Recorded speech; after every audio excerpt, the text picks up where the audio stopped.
আল্লামা জুবায়ের আহমদ আনসারী রহমতুল্লাহি আলাইহি স্মৃতি সংসদ জেডাগ্রাম কর্তৃক আয়োজিত আজকের এই আন্তর্জাতিক খতমে নবুয়ত সম্মিলনের বর্তমান অধিবেশনের শ্রদ্ধাভাজন সভাপতি দামাত বারাকাতুহুম, উপস্থিত দেশ ও জাতির কর্ণধার হযরত উলামায়ে কেরাম, অত্র এলাকার বিভিন্ন অঞ্চল থেকে আগত ইসলাম প্রিয় মুসলিম ভাইরা, পর্দার অন্তরালে অবস্থানরত অত্যন্ত নম্রভদ্র ফরদানিশীল মা ও বোন, মহান রব্বে কারীমের নিকট শুকর আদায় করছি, যিনি অত্যন্ত দয়া করে মেহেরবানি করে আমাদের হায়াতটাকে দীর্ঘায়িত করে সুস্থ শরীরে আজকের এই মুবারক মজলিসে বসে জমানার শ্রেষ্ঠ মানব উলামায়ে কেরামের জবান থেকে কোরআন ও হাদিসের কিছু কথা শোনার তৌফিক দিয়েছেন। এই জন্য আমরা সকলেই পড়ছি আলহামদুলিল্লাহ। মোহতারাম ভাই, আমি আপনাদের সামনে পবিত্র কোরআনে কারিমা থেকে একটা সূরার শেষ দিক থেকে দুইটি আয়াত তিলাওয়াত করেছি। আল্লাহ রাব্বুল ইজ্জত ওয়াল জালাল যেন তিলাওয়াতকৃত আয়াত এবং হাদিসের আলোকে আমাকে ইখলাসের সহিত কিছু কথা বলার এবং আপনাদের সকলকে আমল করার নিয়তে শোনার তৌফিক দান করুন। সকলে বলে আমিন।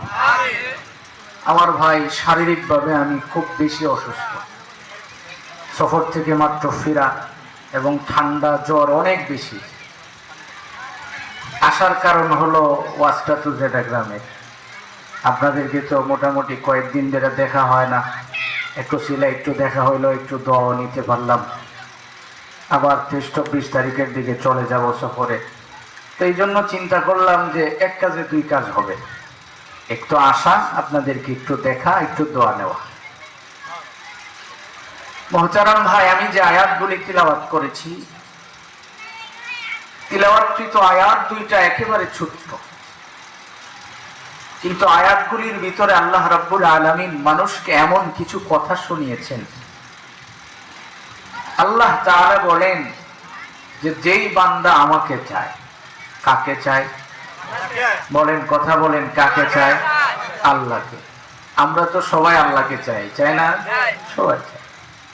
আল্লাহ তাআলা বলেন যারা আমাকে চায়, তো খালি চাই মুখ দিয়ে কইলেই তো হইতো না, আমি বুঝতে হবে যে সে আমাকে চায়।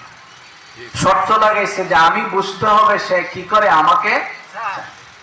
তো যদি আমাকে চায়, আমি রব ওয়াদা করলাম তার দুনিয়া আখিরাতের যত চাওয়া পাওয়া আছে সব আমি পূর্ণ করে দিব। সুবহানাল্লাহ।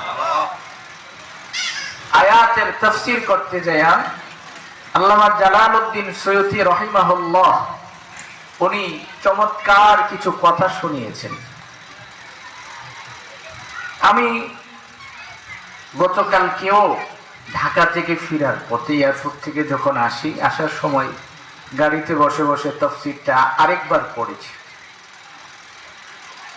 আল্লামা জালালউদ্দিন সৈয়দী রাহিমাহুল্লাহ লিখেন, আল্লাহ তাআলা দুনিয়ার জমিনে এমন কিছু মানুষকে পাঠিয়েছিলেন যারা নিজের জীবন বাজি রাখা আল্লাহকে চেয়েছেন।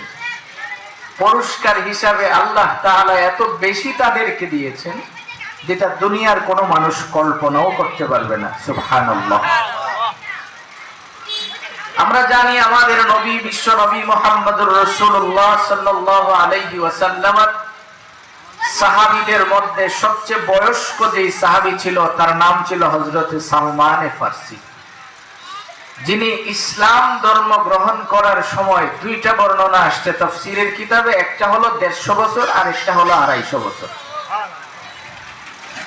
তাহলে এখন আপনি চিন্তা করে দেখেন, যিনি ইসলাম ধর্ম যখন গ্রহণ করেন তখন যদি তার বয়স 250 হয়, বর্তমান সময়ে কি 250 বছর বয়সের কোনো মানুষ আছে? আপনাদের এলাকায় কেউ এরকম 150 বছর বাচ্চা আছে? 250 বছর বয়সে তিনি ইসলাম ধর্ম কবুল করেছেন, আর ইন্তেকালের সময় তার বয়স ছিল 350 বছর। সুবহানাল্লাহ। আপনি আরেকজন সাহাবীকে এমন দেখাতে পারবেন না। সাহাবাদের মধ্যে দুইটা দল ছিল, এক দল ছিল মুহাজির, আরেক দল ছিল আনসার। যারা হিজরত করে মক্কা থেকে মদিনা গিয়েছিলেন তারা ছিল মুহাজির, আর যিনারা মদিনাতে থাইকা তাদেরকে সহযোগিতা করেছেন তারা ছিল আনসার। নবীজি হিজরত করার পরে যখন মদিনাতে একদিন সাহাবীদেরকে সামনে বসায়া বললেন, এই সাহাবীরা, তোমাদের মধ্য থেকে যারা মুহাজির আছো তারা এক পাশে দাঁড়াও, যারা আনসার আছো তারা এক পাশে দাঁড়াও। এখন মুহাজির একদিকে দাঁড়ালেন, আনসার একদিকে দাঁড়ালেন। একমাত্র একজন ব্যক্তি যিনি সালমান ফার্সি, ইনি মাঝামাঝি দাঁড়ায় রয়েছে। নবীজি জিজ্ঞেস করে, সালমান তুমি মাঝামাঝি দাঁড়াইছো কেন? তুমি আমার কাছে এসে বসো। সুবহানাল্লাহ। কাছে বসায়া নবীজি তার হাতে ধরলেন, ধরে বসার থেকে দাঁড়ায়া গেলেন।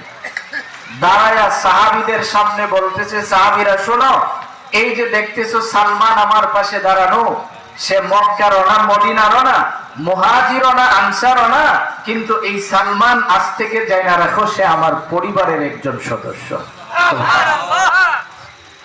তাহলে আপনি চিন্তা করে দেখেন, যেখানে নবীজি একজনকে বললেন তিনি আমার পরিবারের লোক, এর চেয়ে বড় সুসংবাদ একজন মানুষের জন্য আর কি হতে পারে? আমার একটু খাওয়ার পানি দিতে।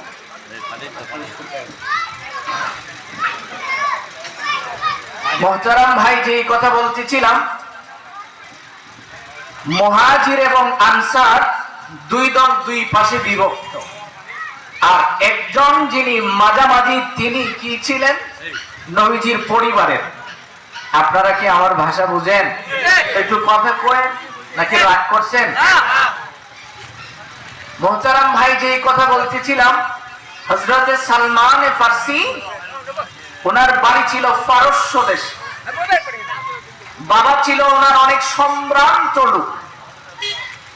আসুন আমরা তাফসীরের কিতাব থেকে একটু ইতিহাসটা বোঝার চেষ্টা করি, তাহলে পরের কথাটা আমাদের বোঝা খুব সহজ হবে।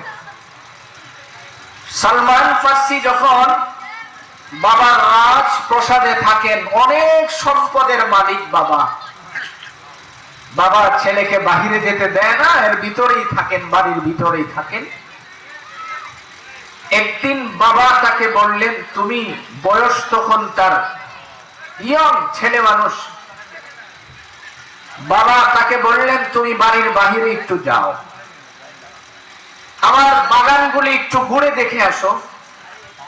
এই পারস্যের ভিতরে আমি একজন সম্ভ্রান্ত বংশের লোক, সম্মানী, সম্পদওয়ালা, আমার সম্পদগুলি যদি তুমি না চিনো তাহলে হবে কি, একটু ঘুরে দেখে আসো। সালমান ফার্সি ঘুরতে লাগলেন, ঘুরতে ঘুরতে কয়েক মাইল দূর পর্যন্ত চলে গেলেন। বাবার বাগান শেষ হয়, একেবারে শেষ কর্নারে যায় দেখে ছোট্ট একটা তাবু দেখা যায়। তাবু তাফসীরের কিতাবে আসছে, তাবুর কাছে উনি আস্তে আস্তে গেলেন, যা দেখে ওখানে আমগোর মতো কয়েকজন মৌলবী বয়ে রয়েছে। জিজ্ঞেস করে, আপনারা এখানে কি করেন? আমরা খ্রিস্ট ধর্মের যে কিতাব আছে ইনজিল, আমরা ইনজিল কিতাব পড়ি। সালমান ফার্সি বললেন, আমার কি এখানে বসার অনুমতি আছে? পাদ্রী বললেন, অবশ্যই অনুমতি আছে। এবার সালমান ফার্সি তাদের কাছে বসে পড়লেন। বসার পরে দেখে কি চমৎকার, আমাদের নবী আসার আগ পর্যন্ত তো ঈসা আলাইহিস সালামের ধর্ম বলবৎ ছিল। ওই ইনজিল কিতাবের পড়াগুলি যখন তারা শুনে, সবাই সমস্বরে আল্লাহর নাম জপেন। ওনার কাছে জিনিসটা অত্যন্ত ভালো লেগেছে, কারণ উনি যখন বাবার রাজপ্রাসাদে থাকতেন, বাবা যখন মূর্তির পূজা করতেন, তিনি তখনও ওই পূজা করাটাকে পছন্দ করতেন না, তার কাছে এটা ভালো লাগে না।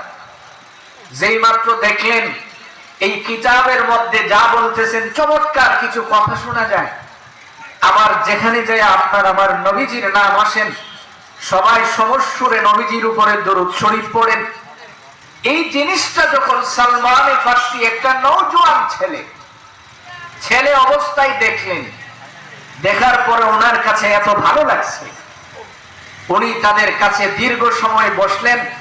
বৈশা বললেন, আপনারা যে কিতাবের তালিম নেন, এই কিতাবের তালিম যদি আমাকে পেতে হয় কি করতে হবে? এবার পাত্রী তাকে জবাব দিলেন, এই কিতাবের তালিম নিলে আপনি আপনার বাসায় বসে বসেও তালিম করতে পারবেন, তবে এই জিনিসটা শেখার জন্য কোনো একজন আল্লাহওয়ালা বুজুর্গের দ্বারস্থ আপনার হতে হবে। সালমান ফার্সি দেখলো সন্ধ্যা গণায় আসতেছে, উনি আস্তে আস্তে বাসার দিকে রওনা করলেন। বাসায় চলে আসলেন, আয়েশা আবার নিজে নিজে ইবাদত করেন, নীরবে নীরবে বসে বসে জিকির করেন, নীরবে বসে বসে উনি তাসবিহ পাঠ করেন। যে অবস্থাটা যখন ওনার সামনে প্রকাশ পেল, বাড়ির দারোয়ান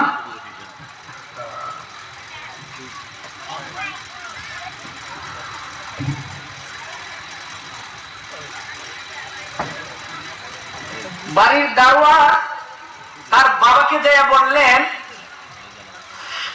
আপনার ছেলে সালমান কি যেন নীরবে বসে বসে পড়ে, আবার দেখি সিজদা দিয়ে জমিনে পড়ে থাকে, বিষয়টা আমার কাছে একটু সন্দেহ মনে হচ্ছে। সালমান ফার্সির বাবা তাকে ডাক দিলেন, দিয়ে জিজ্ঞেস করলেন, তুমি কি করো? সালমান বলেন, আমি তো আমার রবের তালাশে ছিলাম, আমি আমার রবের সন্ধান পেয়ে গেছি। সুবহানাল্লাহ। বাবা জিজ্ঞেস করে, আমি বেটা মূর্তি পূজা করি, আর তুমি আমার একমাত্র সন্তান, তুমি যদি এইভাবে নিচে আপ্পা দিয়া পড়ে থাকো তাইলে আমার তুমি এটা বলো কি? সালমান ফার্সি বলেন, যা পাইছি এটা তো সারণ দিত না, কারণ সারার মতো আমার কোনো মন মানসিকতা নাই তো। বাবা বলেন, বুঝা শুনে বলো।